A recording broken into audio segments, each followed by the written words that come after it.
தமிழகத்தில் அதிமுக பாஜக கூட்டணி உறுதியாகிவிட்ட போதும் தேர்தல் நெருங்கிக் கொண்டிருக்கும் போது இந்த கூட்டணியில் இருந்து முக்கிய மாற்றம் இருக்கும் என்றும் தாவேகாவை நோக்கி சில கட்சிகள் நகரக்கூடும், இதில் மாற்றம் ஏற்படலாம் என்றும் அந்த மாற்றத்திற்கு காரணமாக விஜய் இருப்பார் என்றும் கூறுகின்றனர் தமிழக அரசியல் நோக்கர்கள். பாஜக உடனான கூட்டணியில் அதிமுக இணைந்ததை தொடர்ந்து 2026 சட்டமன்ற தேர்தலில் திமுகவுக்கு எதிராக மெகா கூட்டணியை அமைக்கும் முயற்சியில் ஈடுபட்டுள்ளது இரு கட்சி தலைவர்களும். அதே சமயம் வழக்கம்போல் அதிக இடங்களில் அதிமுகவின் இரட்டை இலை சின்னத்திலேயே களமிறங்க வேண்டும் என்பதில் அதிமுக பொதுச் செயலாளர் எடப்பாடி பழனிசாமி உறுதியாக இருந்து வருகிறார். ஆனால் பாஜக இந்த முறை 60 இடங்களுக்கு மேல் போட்டியிட வேண்டும் என அதிமுகவுக்கு அழுத்தம் கொடுத்து வருவதாக கூறப்படுகிறது. டெல்லி சென்று அமித்ஷாவை எடப்பாடி பழனிசாமி சந்தித்தது முதல் சென்னை வந்து அமித்ஷா கூட்டணியை உறுதிப்படுத்தியது வரை இரு தரப்புக்கும் இடையே தொடர்ந்து திரைமறைவில் பல கட்ட பேச்சுவார்த்தைகள் நடைபெற்று வருவதாக கூறுகின்றனர். அந்த பேச்சுவார்த்தைகள் அனைத்தும் பாஜகவுக்கு ஒதுக்கப்படும் தொகுதிகளின் எண்ணிக்கையை மையமாக கொண்டதே.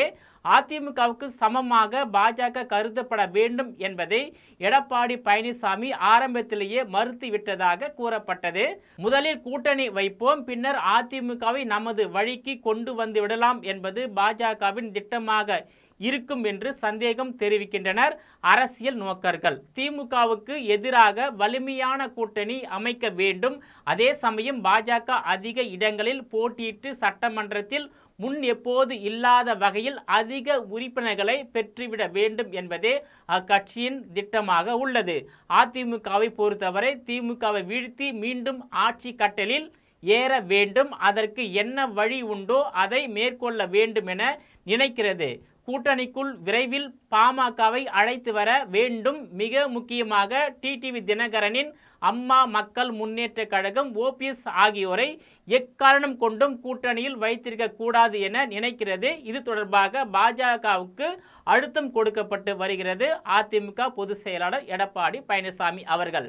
ஒருவேளை பாஜக அதற்கு சம்மதிக்கவில்லை என்றால் இதை காரணம் காட்டி கூட்டணியை முறித்து விஜயின் தமிழக வெற்றி கழகத்துடன் பேச்சுவார்த்தை நடத்தும் முடிவில் எடப்பாடி பழனிசாமி இருந்து வருவதாக அதிமுக மேல்மட்ட வட்டாரங்களில் கூறுகின்றனர். அதிமுக தாவேகா இணைந்து விட்டால் திமுகவை வீழ்த்துவது எளிதாகிவிடும் என்று வாக்கு சதவீதம் கணக்குகள் போடப்பட்டு வருகின்றன. அமமுக OPSக்காக அதிமுகவை இழக்க முடியாது என்ற முடிவுக்கு பாஜக வந்துவிட்டால் அந்த இருவரும் விஜயின் தாவேகா கூட்டணிக்கு வர வாய்ப்புள்ளது. எப்படி பார்த்தாலும் விஜயின் தாவேகா கூட்டணி இன்னும் சில மாதங்களில் வலுப்பெற போவது உறுதியாகிவிட்டது என்றே சொல்லலாம்.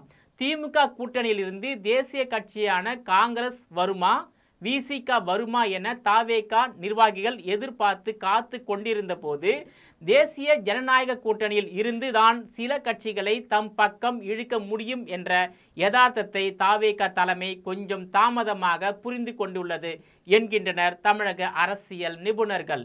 ஏனெனில் திமுகவுக்கு எதிரான அணிகளில் தனது அணிதான் பலமாக இருக்க வேண்டும் என்பதில் விஜய் உறுதியாக இருப்பதாக தெரிவிக்கின்றனர் தாவேகா மூத்த நிர்வாகிகள். நேயர்களே, மீண்டும் இது போன்ற மற்றொரு நிகழ்ச்சியில் சந்திக்கிறேன். அதுவரையில் உங்களிடமிருந்து விடைபெறுவது நான் உங்கள் விஜயபாலன்.